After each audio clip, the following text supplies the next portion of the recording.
Have you ever wondered how your blood type is determined by your parents? Well, it starts with understanding the basics of blood types. There are four main types: A, B, AB, and O. Each of these is determined by the presence or absence of specific antigens, known as A and B, on your red blood cells. So, when you say you're type A, it means you have A antigens, and the same goes for type B. So, that's the basics of blood types. But how do we inherit these from our parents? Each person inherits one blood type allele from each parent. But what does that mean exactly? Well, when we're talking about blood types, we're referring to the genetic traits passed from parents to their offspring. These traits come in the form of alleles, which are different versions of the same gene. In this case, our focus is on blood type alleles, specifically A, B, and O. Now here's where it gets interesting. The A and B alleles are dominant.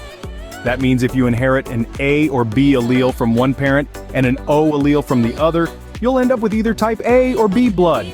The O allele, on the other hand, is recessive. So if you inherit an O allele from both parents, you'll have type O blood. So we each get one blood type allele from our mother and one from our father. But what combinations can these alleles make? Now let's look at the possible combinations of blood type alleles.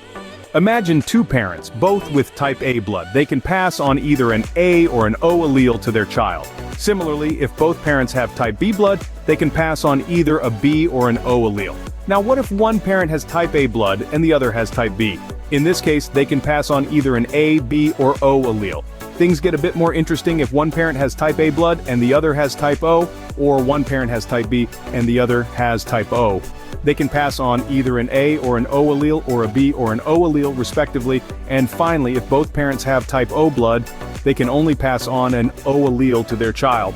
These are the possible combinations of blood type alleles. Now what does this mean for the child's blood type? So, how do these combinations determine the child's blood type? Let's break it down. If a child inherits two A alleles or one A and one O allele from their parents, they will have type A blood. On the other hand, if the child inherits two B alleles or one B and one O allele, they will have type B blood. When a child inherits one A and one B allele, they will have type AB blood. And finally, if a child inherits two O alleles, they will have type O blood. Remember, the A and B alleles are dominant, and the O allele is recessive.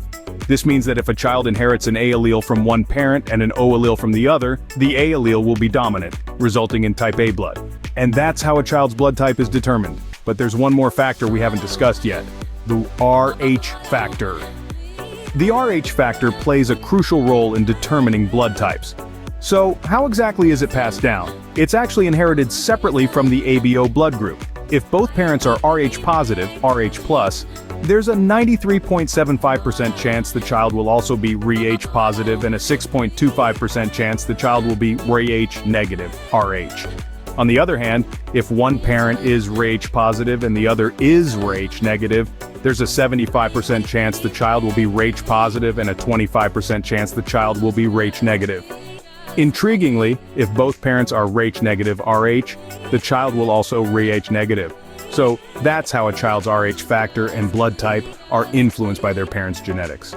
That's it for today's video on blood type inheritance. We hope you now have a deeper understanding of how your blood type is determined.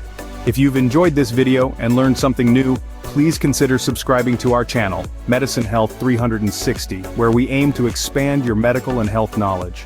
Don't forget to give this video a thumbs up to support us in creating more high-quality content. We also encourage you to share your thoughts, questions, and any feedback you might have in the comments section below. We love hearing from our viewers and engaging in educational discussions. Thank you for watching. Remember, better health leads to a better life.